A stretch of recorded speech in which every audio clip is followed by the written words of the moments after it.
Welcome aboard Just Jets with your captain, Matt O'Leary. Buckle up and enjoy the ride.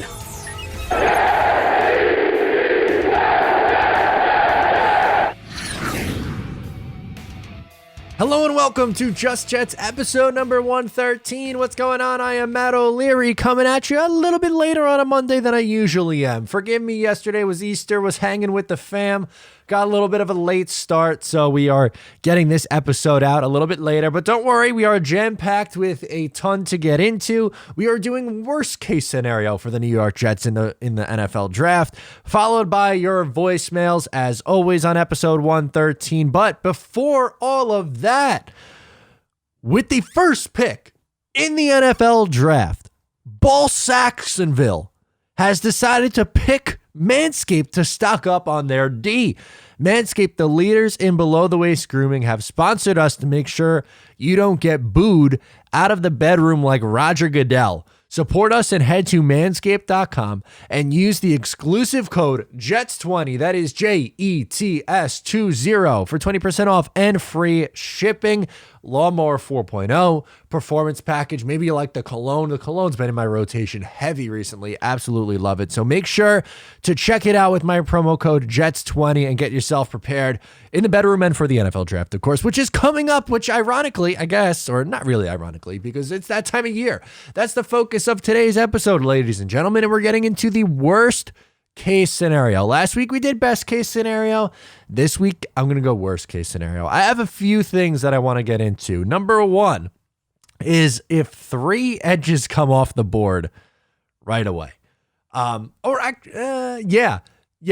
say three. And those three specifically would be obviously Aiden Hutchinson, Kayvon Thibodeau, and for me, Jermaine Johnson, which I guess I'm going to kind of combine my first two worst case scenarios into the same one, which is if the Jets decided to take Travon Walker over KT. I think that would be the one that would really just knock me dead. And there's a few reasons why I don't like Travon Walker in the top 10. Not that he's not a first round player. I do think that he is a first round player. He's just my edge 5, which I would not take my edge 5 over the 4 in front of them, which obviously I have Aiden Hutchinson, Kayvon Thibodeau, I have Jermaine Johnson, and I also have George Karlaftis, who I would significantly rather take at pick 4 than Travon Walker. And the reason behind why I don't think it's a good idea to take Travon Walker 4th overall is because a lot of his stuff is projection based. And I know what you're going to say. Well, isn't that a lot of the NFL draft? You want to take the guys at the high ceiling and the potentially maybe a low floor because you want to swing big on the draft? Yeah, okay, that's fair. But with Travon Walker, or for the Jets in particular, most of these teams who are interested in Travon Walker in the top 5 would be drafting him to play edge, which is something that he just didn't do in college. For the most part at Georgia, he was playing on the interior of their defensive line. To me, if anything, he projects more as a 3-4 defensive end than more of a pure edge rusher in a 4-3 defense, which I just don't see how he is a fit for this Jets team. He's very good against the run, but as a pass rusher, he is too similar to me to John Franklin Myers, who is someone who can play on the outside, but is probably better suited on the inside. And if you already have John Franklin Myers, why are you spending a 4th overall pick on another? And I like JFM. I don't want this to turn into Matt hates JFM. I don't. I really like him a ton, but I don't think anyone would tell you that JFM is a 4th overall pick value. He's not. He's not. And obviously Walker is probably better against the run. Like, I'll give him that, but I really don't see it. I don't see how he's a top 10 pick. Not to me. The 4 guys I just gave you, I'd rather take any one of those 4 over Travon Walker. So either if the 3 edges come off the board first, that would really suck. And if Travon Walker comes off if they choose Travon Walker over Kayvon Thibodeau. Now I know what people are going to say. Well, you could take Sauce Gardner, and there's a lot of people who are on the Sauce Gardner train. I personally feel, I don't think this organization, whether it be the Robert Saleh, who's obviously is the head coach and pretty much running the defense, Ulbrich, who's the defensive coordinator, or Joe Douglas, is going to prioritize corner over edge. I could be wrong.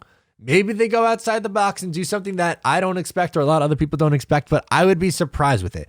I wouldn't necessarily hate it because I think Sauce Gardner has the potential to be very, very good at the next level.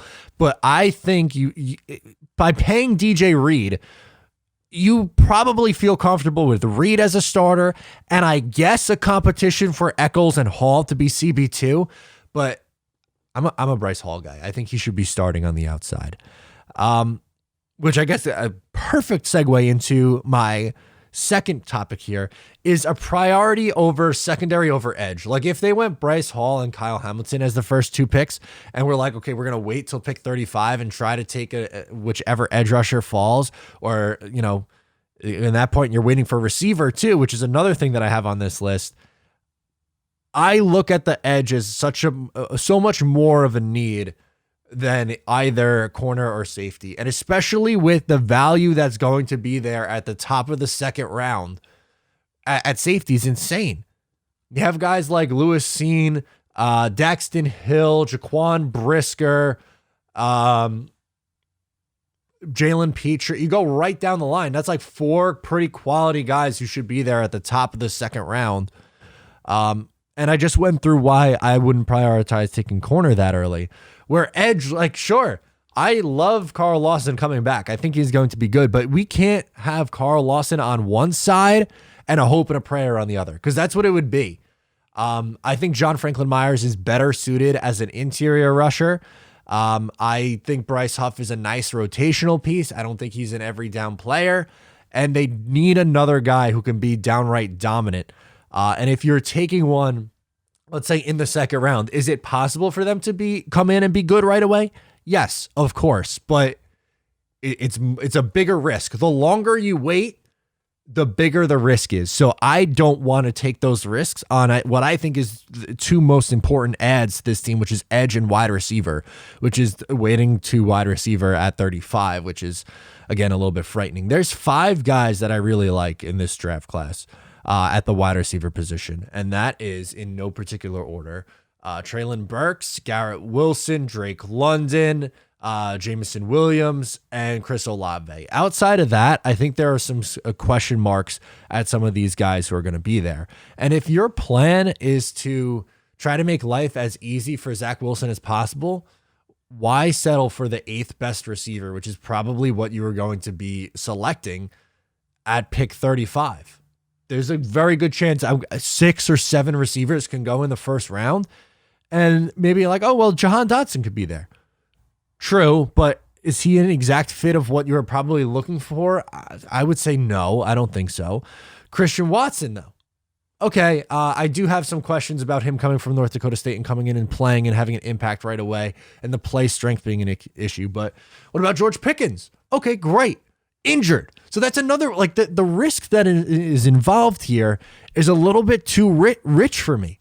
I don't want to take that risk, especially if Garrett Wilson is sitting there for you at pick 10. I can't just say, you know what, I'm good.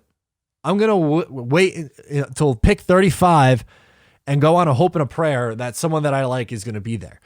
For every Elijah Moore that you're able to get there, which was phenomenal. I'm happy the Jets got Elijah Moore in the second round. They got really lucky. But how many more times have they got burned? The Jets have got burned at the wide receiver position for waiting more often than they've been successful with it. So while every time I hear, well, there's, you get receivers in the second round who have talent every year, which that can be true at times. Yes, there are receivers, but how often is it that this team finds them? I loved Denzel Mims coming out, but that has not worked through 2 years. Maybe it changes in year 3. Stephen Hill is another one. Ardarius Stewart in the third round. Chad Hansen swing and a miss. The Ohio State, Devin Smith. For every one of Elijah Moore's, there's 10 Devin Smiths of the world where it just doesn't work. And you have this second-year quarterback on a rookie contract. I want to make damn sure that he's the guy. And I'm not going to do that by waiting and playing a waiting game. And then I guess the last worst case scenario for me would be taking a running back earlier than the second round. Or than the third round. As third is the earliest that I would even consider it. I think pick 69 is too early. I think the 4th and 5th round is a sweet spot. We did a video earlier last week where we were talking about guys like Tyler Algier, Brian Robertson Jr., Hassan Haskins, Jerome Ford, guys like that who you could probably get in the 4th round. Great. There's no reason at all, especially in this system, to be taking your running back in the 1st or 2nd round. I don't think we see a running back go in the 1st round. I think there's a chance we probably see 2 or 3 go in the 2nd round. The Jets should not be one of those teams who are taking a running back in the 2nd round. They shouldn't. There are so many more other important needs and more impactful positions to be taking swings on with your first 4 picks. There is no need to go running back. They need to find a complementary piece to Michael Carter, who they found in the 4th round. But there's no need to spend a top 40 pick on a running back for this team. There's scenarios where you can do it. I'm not completely like just forget running back and run out undrafted free agents every year. I don't think that's sustainable. But especially in this class, again, I think you are more than okay finding someone on either late day 2 or early on day 3. And that rounds out my worst case scenarios. Next week, which is obviously my last pod before the Jets are on the clock on Thursday, I will talk about my predictions for the NFL draft. But these are my lists for worst case scenarios. And you can let me know your worst case scenario for the NFL draft on either social media or in the comments. So with that, let's get into your voicemails. First caller is Lucas, and he wants to talk about the USFL, actually. Okay, let's do it. Hey, Matt, it's Lucas. I called in last week. I just wanted to call back in again. Sure, what's up, dude? I have a kind of random question. It's not really about the draft or anything, but it was about the USFL. The games are starting to be played, I think, in a couple of weeks. And I just want to know, do you think that's a valid way to look for talent, kind of like a minor league to like a major league, like how the MLB does it? Do you think, that's possibly another way to look for players to, maybe give a shot? Say a guy goes out, has a 2,000-yard receiving season, something crazy like that. Do you think it's worth giving him a shot, NFL contract, even though he's probably not going to be as young as, a rookie or something? I just want to see your thoughts, and go Jets. Yeah, appreciate it, Lucas. And I definitely think it's worthwhile to take a look. I mean, there's guys who've made, like Kurt Warner was playing arena football first. That's an example. It happens. It's the same thing like the CFL, man. Sometimes you get these guys. I'm blanking out. I was stalling because I was trying to think of the quarterback that was on the Panthers when Teddy Bridgewater got hurt. Wasn't it an XFL quarterback who came in? Forgive me, I'm blanking on his name. I can't think of it right now. But the point is, yes, I do think that you could see, and maybe like, I'm not saying they're going to come in and be stars, but can you find somebody who can maybe fill out a roster, bottom half of the roster guy, practice squad guy? Yeah, of course. And I think more football is a good thing. Give people more opportunities to continue their career. If they're doing it safely, obviously. I don't personally have any interest in watching like the USFL or the XFL or anything like that. Just not for me, but I have no issue with there being more football, and I have no issue with these teams taking any resource that's available to them in order to continue the scouting process. Yeah, I think it's worthwhile to keep an eye on. Do I think that anyone is going to come in and be an absolute star? I would say probably unlikely, but yeah, it's absolutely worthwhile to keep an eye on. Peter is up next, and we have a couple of NFL draft options. Okay, let's do Peter calling in from Hudson Valley. Hey, Matt. What's up, dude? It's Peter from the beautiful Hudson Valley of New York. I haven't called in a while, but welcome with the back. Draft coming up soon, I figured it was time to get back into the scene here. Just wanted to say, I'll make a comment first, then my question, that I'm really liking all the mock drafts I'm seeing from you. Thank you. Obviously, my personal opinion is the best scenario for them is to trade back in the first round, get an additional pick, and then hopefully get your 3 biggest needs right off the bat in the first round: edge, wide receiver, and linebacker. And whoever is the best available at the time they make those picks, then get those positions filled in.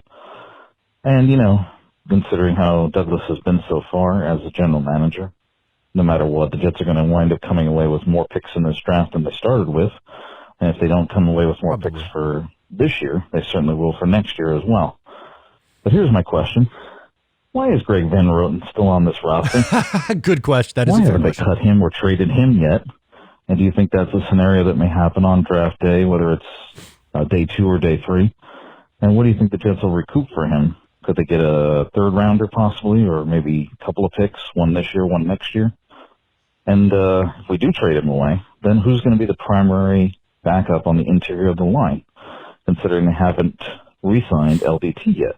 But obviously if they trade away Rotten, as you correctly said, maybe LDT is the first person they sign at that point, and that fills in behind Tomlinson and AVT should either one of them go down with an injury, and certainly we hope not. Because obviously we don't think Dan Feeney can back up either of those guys. Correct. He's there, but he's still not our first choice.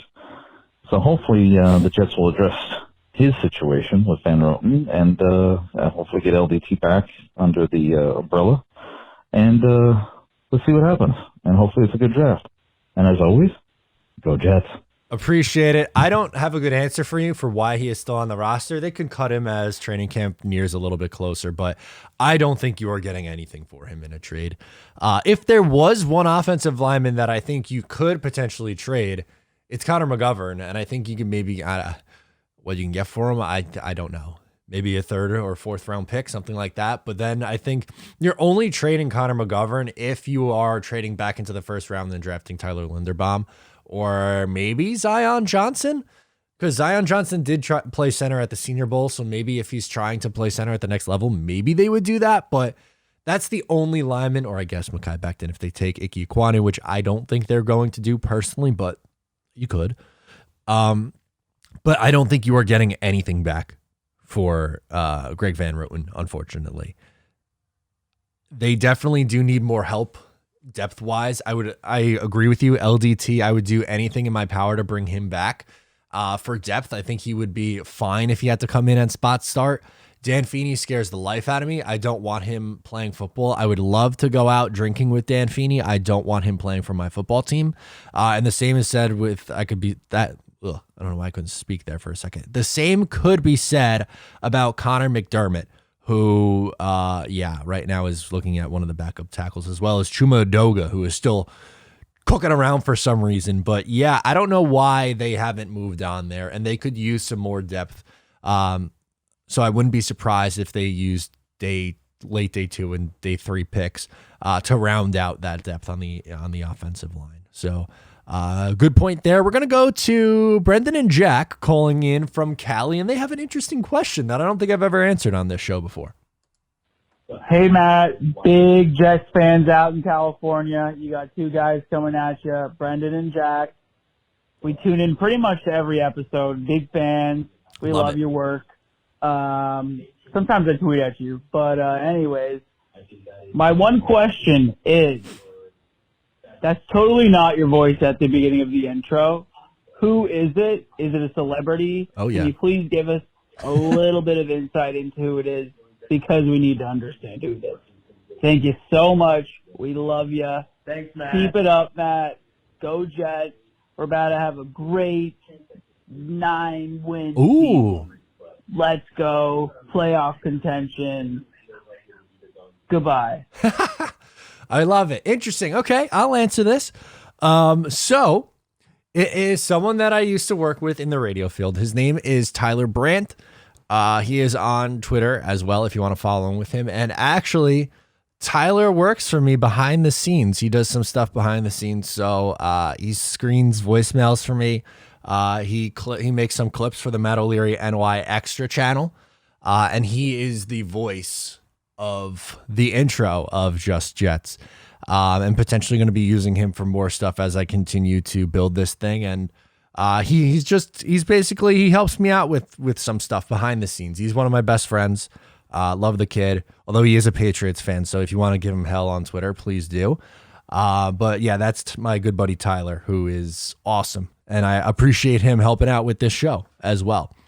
Let's do Will from Dallas, and he wants to talk about moving back on draft day. Okay, let's do it. Hey, Matt. Will calling from Dallas. What up, dude? I got a mock draft and a little bit of a take on Deebo Samuel. Okay. So I did the PFF mock draft, and I had us trading back from 4 to 6 with Carolina. It was a straight-up deal, 4 for 6 plus Brian Burns. I would do Wait, no, I'm sorry. It was 4 for 6 Brian Burns and a future third I would do from it. Carolina to move up to 4 so that they could take Malik Willis. We moved back to 6. We take Sauce at 6. Then at 10, I had Garrett Wilson going. Maybe this is a hot take or maybe you disagree, but I still think we should take Trey McBride in the second round. I don't think Conklin or Uzoma are really like – I mean, they're solid starters, but I think Trey McBride is going to be phenomenal in this league. Okay. So I still think we should take him. So I have him and Lewis Dean going in round 2 to us. Let me know what you think of that. I think that's interesting. Take a young pass rusher, move back a few slots, still get Sauce and Garrett Wilson. Just thought it was a different idea, I guess, now that they have players involved in there. But as far as Deebo Samuel goes, I just saw today that Kyle Shanahan says he's willing to listen to offers for Deebo or anyone on the team. Deebo, this whole time people have been talking about A.J. Brown, DK Metcalf. Deebo Samuel for me has always been go get Deebo.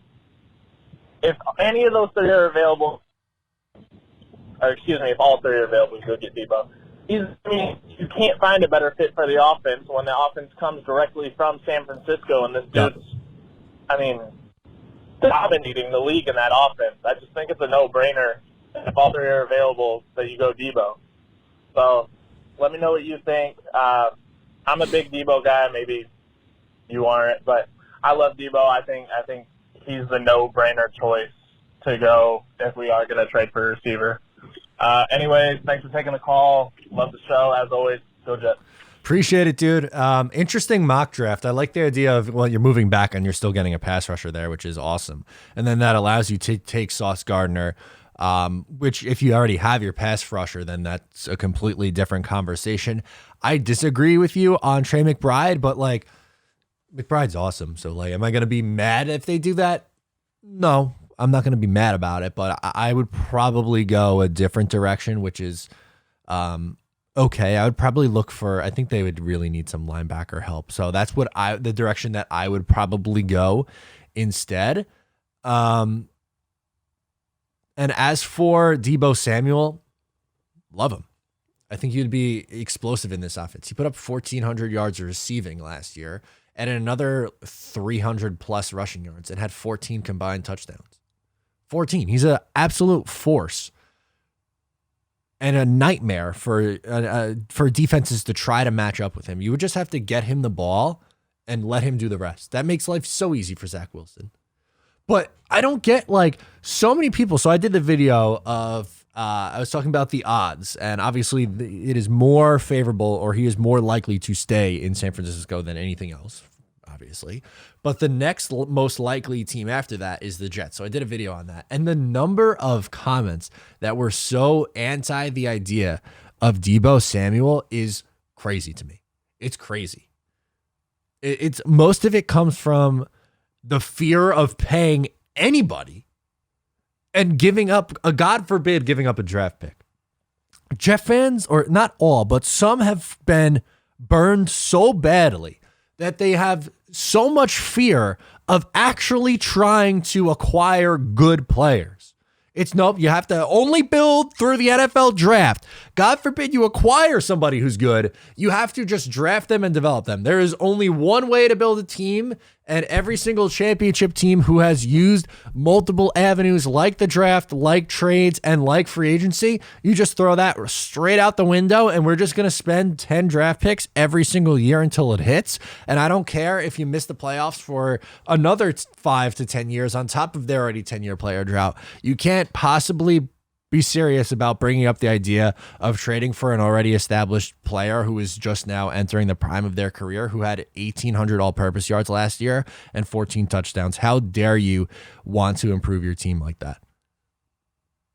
I don't get it. It is truly baffling how there is a portion of this fan base who just absolutely refuses to give anyone any kind of money, especially when you have a rookie quarterback on a rookie deal and with the cap going up year over year over year over year. Why? What are we doing here? Oh, it's one of my pet peeves, and I can't. Oh God, I can't take it anymore. I just really can't. Ethan from Connecticut is up next, and he has a mock draft scenario for us. All right, let's do it, kid. Hey, Matt. This is Ethan from Connecticut. First-time caller, Welcome. long-time listener. I've got a take on what to do with that number 4 pick. I'm really high on KT, and I know you won't like it, but I wouldn't mind Kyle Hamilton at 4 either. But personally, if the top 3 goes Hutch, Hamilton, KT, or any variation of that, I don't want anybody else with the 4th pick. Okay. So one idea that comes to mind with what to do with the 4th pick, something that I really like is trading back the 4th pick. A swap with another team in the mid-first round, plus a proven commodity. So options I like there are 4, swap with 9, plus DK. 4, swap with Washington to 11, plus Terry McLaurin. I think there's also, you could swap down to 16 with the Saints for Michael Thomas. Okay. Or you could even swap, I think the Chargers have like 18 or 19 for maybe Mike Williams or Keenan Allen. Those are things I really like. You walk out of the first round with whoever you want to take at 10, whether that's an edge. I like Carl Loftus there. Okay. But yeah, let me know. Yeah, it's definitely outside the box, Ethan, which I think is interesting. Like, obviously, there's many, many ways, and I've said this on seemingly every single show since from the offseason to now, which we are so damn close to the NFL draft. I can't wait. But there are so many ways that you can go about doing it. I don't think that it's likely. My guess would be that at that point they would take Jermaine Johnson. That would be my guess on what they would do, which I think I would be okay with because I think it's so important that they get their guy. But would I be mad if they moved back and recouped some value? No, I don't think I would be and you're landing a top flight receiver. Obviously, the Terry McLaurin one's a little bit more interesting. Michael Thomas scares me because he has 7 games in the last 2 years. Keenan Allen's getting up there in age, which is a little bit scary. And Mike Williams, I don't think is really like a prototypical number 1. So maybe you're adding another guy in the mid rounds at that point to go with Mike Williams, but that's different, which I am not opposed to different. I like that. Ethan's using his noodle a little bit and he's thinking a little bit. So interesting. Seattle, Washington, New Orleans. Yeah. What if it was like with DK? Pick 4 for 10 in DK? Okay. That's probably the one that I would do the most. And then at that point you would have 4 for 10, 4 for 9 in DK. So I pick 9 and 10. That's where you can get nuts a little bit. So, okay. I like it. Good stuff, Ethan. Oh, baby. Travis from Ohio is back. Trav, what do you got, my friend? Hey, Matt. What's up, dude? Travis from Ohio. Hey, buddy. Remember, like, what was it, 4 or 5 years ago when we did our uniform change and we got the gloss and green and everything? Do you remember the poster boys for that? Yes. Here's the rundown, right? Sam Darnold. Gone. Robbie Anderson. Gone. Then it was Leonard Williams. Gone. Chris Herndon. Gone. And Jamal Adams and Gone. Quincy Newell. Gone. Now, those were supposed to be the pillars, and that was the big photo shoot at the time. if anybody out there thinks that we aren't in a better place than we were then, think of what Joe Douglas got for those guys and let those guys go, and where they are, what they're doing now compared to what we got and what we're trying to build and what we had to come from. Mm-hmm. Like, something doesn't look like the other, definitely. It's true. I don't care. If people want to bitch, they're going to bitch, and that's fine. But you come from that, and poor Sam, I wanted him to work out, but Of course. he was saying the Demarius Thomas, Robbie Anderson, and I like Robbie, and he's a one-trick pony, and the tape's out on him.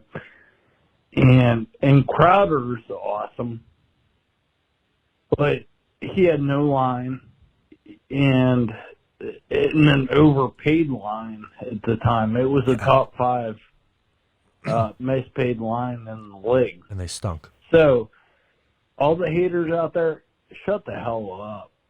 You obviously don't know what you're talking about and don't know what we came from to come this far. They should have never changed the uniform, even though some of them are kind of cool. Just go old school and own it. So, anyway, put that in your pipe and smoke it, haters. And don't hate on Joe D. He's doing a great job rebuilding this ship. I mean, look back on past rosters like I did when I was looking at past drafts. Okay, Travis got cut off there at the end. He reached his 3-minute mark. You're right. You're right. It's crazy to think how much has changed. And that was a promo going into the 2019 season, and they're all gone. All of them. It's crazy. There's been a ton of turnover. And I agree that, like, you have to be able to give Joe Douglas the time, but with all the draft pick, with the money that he spent this offseason, and with all this draft picks this year, they have to take a significant step forward. And if they don't, then that is when I think the seat is starting to get hot. I don't think it is hot right now, but I think if we are at this point next year and looking at another 4-13 season and Zach Wilson struggles, then he's starting to be on the hot seat at that point. Then it's starting to come into question. But is that what I think is going to happen? No. But I think that's the point. And yeah, the roster has changed a lot. And I think it has gotten better. And I think they will be more competitive this year, which is the ultimate goal, right? I think that for this team is just to be competitive week in and week out. Don't get your doors blown off. Be functional on defense. I'm not asking for a top 10 defense. If they could be, I don't know. Would you sign up for if the Jets ended up with, like, this is high expectation, but let's say Zach takes a significant step forward and they have, like, I don't know, the 13th best offense in the league and like the 22nd defense in the league, and they win 7 or 8 games. I think that would be a home run for the Jets this year. And then the expectation would be, okay, you have more money. You have still probably like a middle of the first round pick. Let's continue to go. Let's build out that defense. Let's continue with what we're doing on offense and try to get this thing going in the right direction. But I just think they need to take a step forward, which I think is kind of the point that Travis was trying to make here too, I guess. Let's do Nick from DC. We got a little over-under draft game. Okay, I'm down. Hey, Matt. It's Nick from DC. So I wanted to call in and play a little draft game with you. I'm going to call this game over-under. So I'm going to give you like 5 or 6 scenarios. I'll pause for like a few seconds. You just give me your quick, like, yeah, I'll take the over, I'll take the under for what the Jets are going to do in the draft. And then, like, afterwards, you can kind of just talk about different, why you gave your answers or whatnot. Okay. So the first one, Jets draft day trades, I have a 1.5. Over. Okay, so the next one, I have first round picks made. So this is related to the first one. I have that one set at 2.5. Over. Okay, the next one I have, how many D linemen are we going to take? And I consider D line, I'm talking edge, interior, any player on the D line. I have that at 2.5. Under. I'll say 2. Next one is wide receivers drafted, 1.5. Under. I'll say 1. The next one is running backs drafted. I have that at 0.5. Over. 1. And then the last one, of the 4 top 40 picks, what would you consider, or what are you guessing is going to be a surprise pick? And I consider a surprise pick as a pick, it's kind of subjective, but a pick that will make Jets fans generally be pretty, surprised. I think Elijah Moore caught us off guard last year. Yep. I had that set at just 0.5. Okay, so I'll go Awesome. under. Thanks, man. Just talk about any of those over-unders that you think are interesting or intriguing or whatnot. Thanks so much. Go Jets. Yeah, that's interesting. I like games like that. The over/under stuff is fun. So we'll do a few of these for surprise. I don't think we're gonna see that much surprise unless you're someone who's they need to take a corner in the first 4 picks. Then I think that would you're gonna be surprised then, because I don't think they do that. I really think the 4 positions that we're gonna see are edge, offensive line. No, excuse me. Sorry, edge, wide receiver, linebacker, and safety, with maybe offensive line mixed in there too. If they deviate from there, then I would say, okay, that's a surprise, but I don't think that they will. I think there's a chance that they could trade up for a guy like Tyler Linderbaum, or maybe a receiver, or maybe like a Nakobe Dean. And yeah, that's basically it. That's my main takeaways on that, is I think there's a strong chance they end up with 3 first-round picks. Another notion, which I think is hysterical, is there's no way the Jets can't use 3 first-round picks, because you might have to pay all of them their 5th-year option by the time when Zach Wilson is also getting paid. If that is an issue that you're worried about, that's a good thing. The Venn diagram is just a circle, which means that everyone who thought that signing Mike LaFleur to be the offensive coordinator, because you might lose him in a year when he's a head coach candidate, that's a bad thing, are in the same boat as the people who think it's a bad thing to spend first-round picks and have to pay them. What are we doing? The stupidity here is what is driving me crazy. But that was interesting, Nick from DC. I appreciate the over-under game. And yeah, I don't think we see too many surprises. Shane in Jersey's up next. He wants to grade the offseason so far. Hey, Mr. Matt O'Leary, how we doing? What's up, good sir? Giving you a call. My question for you today is draft coming up, calling Thursday, so it's about 2 weeks away. Let's say, I guess if you want to take it as player-wise for these draft positions, so be it. But 4 we get the edge, 10 we get receiver, and then we just have the 2 second rounds, or maybe we do a really good late first round trade for a Linderbaum or one of the linebackers that falls, and still keep a second-round pick. So let's say it hypothetically ends up like that. You could decide who gets picked where or whatever.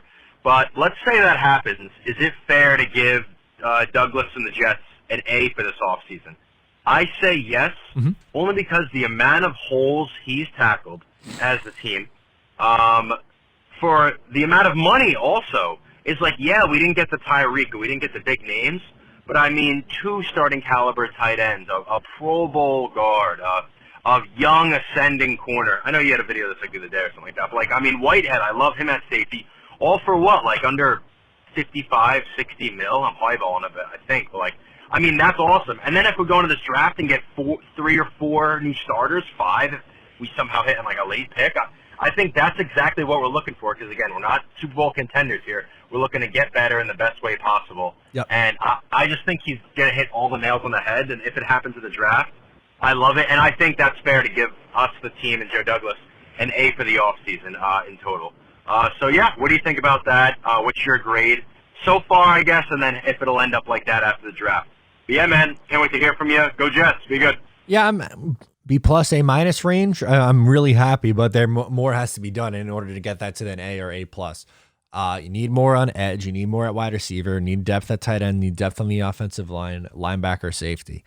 If they come away with that, and if you add, like you said, the first 4 picks have to be starters. Sorry, your first picks in the top 40 have to be starters. So you need 4 guys there.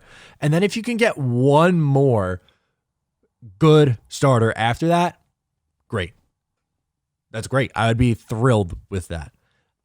They just need to continue to round out their depth and like add a little bit more here. But Shane, I don't think you're far off at all. I think that makes a ton of sense because you laid it out so perfectly. Like, yeah, was it perfect?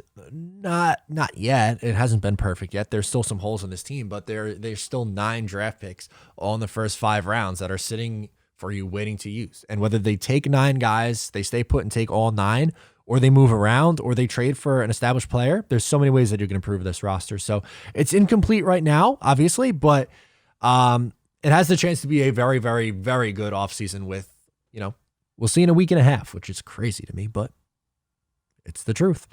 Last but not least, Riley in New York. Why he doesn't like Drake London. Okay, let's do it. Hey, Matt. Riley from New York. Long-time listener, first-time caller. As you can probably tell from my voice, I'm younger than most of your other callers, but I'd like to say that I know more about football than the average 16-year-old, and Sorry. I've been a Jets fan since Mark Sanchez was butt fumbling. Oh, no, I'm sorry. Getting into what I'm calling about, I do not think the Jets should draft Drake London. I think he is the wide receiver 4 in the class behind Wilson, Burks, and Williams, not necessarily in that order. I have concerns with his separation and just don't think he will translate well to the NFL and do not see him being a future wide receiver 1. I also saw a statistic, unfortunately I don't remember the exact numbers, but last year Elijah Moore played significantly better on the outside than in the slot. I think that Elijah Moore and Corey Davis should be the outside receivers. I'm higher on Corey Davis than I think most Jets fans are, and I think he deserves another year when he's healthy, not to mention a lot of the drops that people are talking about are exaggerated. The majority of the drops come from tight ends, which shouldn't be a problem anymore with Uzomah and Conklin. Mm-hmm. With Davis and Moore on the outside, it would make much more sense to play Wilson, Burks, or Williams in the slot as compared to London. I could see the argument that a receiver at 10 should not be playing in the slot, but I think this last season Cooper Kupp and Hunter Renfrow showcased the value of an elite slot receiver. Obviously, if London falls in the draft and we trade up for him in the middle to late first, or he somehow falls to 35, that is a different story. I think ideally, though, we should draft KT in either Burks, Wilson, or Williams. Curious to hear your thoughts, and JETS, Jets. Love it, dude. Good call to end off with. I think that I am somewhere in between where you are and the people who are like, yes, Drake London is the number 1 receiver in this class. I think he is my wide receiver 4 also. I wouldn't love him at 10. I wouldn't be upset with him necessarily because there's 5 receivers that I would say that I like in this class, adding Chris Olave into the mix there. But I think I prefer what the other receivers would give you. Traylon Burks with the ball in his hand is just a dangerous weapon, could do a lot of things for you. Jameson Williams with his speed is just phenomenal. Garrett Wilson with that route running and mix of speed, I think, is impressive. And I think that they're going to ask all of their starting 3 receivers to move around a little bit. I don't think it's going to be like locked in where Davis and Moore on the outside and the rookie's going to be in the slot. I think they're going to be moved around and asked to do a bunch of different things, which is fine. I think that means that you have a versatile offense. But I personally I would go Wilson, I would go Burks, or I would go Williamson before I would go Drake London. If I had to guess what the Jets would do, I would think London would be 2 with Garrett Wilson 1. And again, London is not my favorite option, but I don't think I would be upset if that ended up being the pick, because I do see the upside there of having the receiver who can go up and high point the football there, because we do know when Zach Wilson was thriving at BYU, he was trying to make those plays and throw the ball up and let his receiver go get it, which is something that Drake London does. So I guess I'm taking the cop-out answer and going somewhere in the middle, but I would prefer Garrett Wilson. I think if I had my choice for the Jets at this point, I think it would be Garrett Wilson at pick 10. So yeah, that's going to do it for me on this episode. Appreciate you guys tuning in with me. Again, sorry for the late release. Recorded early on Monday and edited instead of recording on Sunday because I was spending some time with the fam for Easter. So that's going to do it for me. Another podcast in the book. Subscribe here if you're new, and I'll talk to you next time.